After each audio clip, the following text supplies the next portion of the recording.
අද මම ඔයාලට ලේසියෙන් හදාගන්න පුළුවන් ඩෙසර්ට් එකක් තමා ගෙනාවේ. මේකට ඔයාලා ළඟ තියෙන ඕනෑම පළතුරක් පාවිච්චි කරන්න පුළුවන්. කෙසෙල්, ඇපල් වගේ කහට වදින පළතුරු වලට දෙහි ටිකක් එකතු කරගන්න. අපි බලමු එහෙනම් කොහොමද හදන්නේ කියලා. අවශ්‍ය ද්‍රව්‍ය ප්ලේන් යෝගට් ග්‍රෑම් 250යි, සීනි ග්‍රෑම් 60යි, විපින් ක්‍රීම් ග්‍රෑම් 200යි, වැනිලා ටීස්පූන් භාගයයි, ලෙමන් යුෂ ටීස්පූන් එකක්. මුලින්ම විපින් ක්‍රීම් ඇර අනිත් සියල්ල එකට දාලා හොඳට මික්ස් කරගන්න සීනි ටික හොඳට දිය වෙනකන්.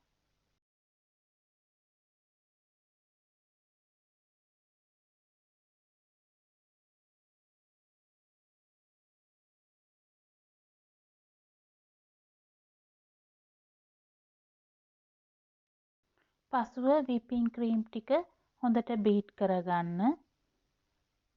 විපින් ක්‍රීම් බීට් කරනකොට හරි ගානට බීට් කරගන්න ඕනේ. ඊට වඩා බීට් කළොත් බටර් වෙන්න පුළුවන්.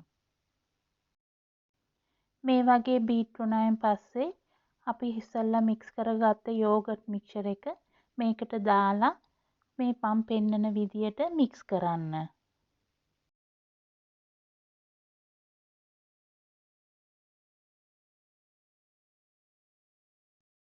පෙනේරෙකුයි ඒක තියන්න පුළුවන් විදියට උස භාජනයකුයි තව පිරිසිදු රෙදි කෑල්ලකුයි ඕන වෙනවා අපිට.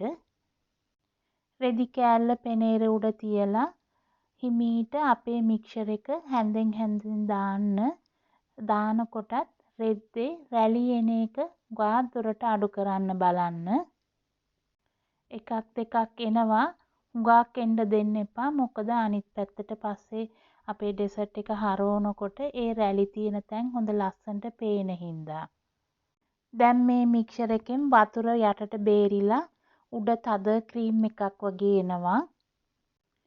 මේක මෙහෙමම අපි ෆ්‍රිජ් එකේ තියන්න ඕනේ. මම ඕගොල්ලන්ට පෙන්නන්නම් වතුර බේරෙන හැටි ටිකක්. මේ බලන්න යටට වතුර බේරෙනවා. ඔයාලා යටට ගන්න භාජනේ පෙනේරේ යටට වදින්න නැති විදියට තියෙන්න ඕනේ. මොකද හුඟක් වතුර ඕකේ බේරිලා එන හින්දා. මේක පැය 10ක්වත් ෆ්‍රිජ් එකේ මේ විදියට වහලා තියන්න. දැන් පැය 10කට පස්සේ වතුර ඔක්කොම බේරිලා තියෙනවා. මේක අපි දැන් සර්ව් කරන ප්ලේට් එකකට හරි බෝල් එකකට අනිත් පැත්තට හිමීට හරව ගන්න ඕනේ. රෙදි කෑල්ල ඉවත් කරලා ඔයාලා කැමති පළතුරක් කැමති විදියකට ලස්සනට වටේට ඩෙකරේට් කරගන්න පුළුවන්. මේ තනින් තන ඉරි තියෙන්නේ අර රෙද්ද මං ඉස්සෙල්ලා කිව්වා වගේ නැමුම් තියෙන තැන් තමා මේ විදිහට පේන්නේ. අද හදලා ෆ්‍රිජ් එකේ දැම්මොත් හෙට තමා ඕගොල්ලන්ට මේක කෑමට ගන්න පුළුවන්. කෑමට ගන්න ඉස්සෙල්ලා මේ විදියට පළතුරු කපලා ඕගොල්ලන්ට සර්ව් කරන්න පුළුවන්. බලද්දි ලස්සනටත් තියෙනවා. මම මෙතන පළතුරු පොඩ්ඩයි දාලා තියෙන්නේ. හුඟක් පළතුරු ටිකකට මේකේ ක්‍රීම් එකෙන් පොඩ්ඩක් තමා දාලා සර්ව් කරන්න. හරිම ලේසියෙන් කිසි කරදරයක් නැතුව හදන්න පුළුවන් හොඳ ඩෙසර්ට් එකක්. එහෙනම් ඔයාලා try කරලා බලන්න.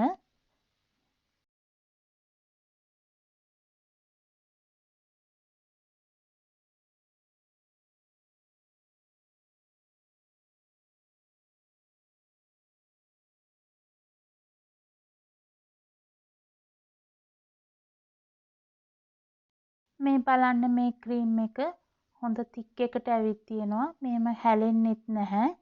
මේ විදියට තමා මේක තියෙන්න ඕනේ.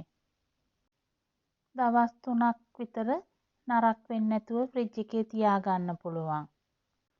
මේ විදියට පළතුරු ගොඩකට පොඩ්ඩක් ක්‍රීම් එක දැම්මොත් ඇති. නැවතත් අලුත් වීඩියෝ එකකින් ඔයාලව හමු වෙන්නම්.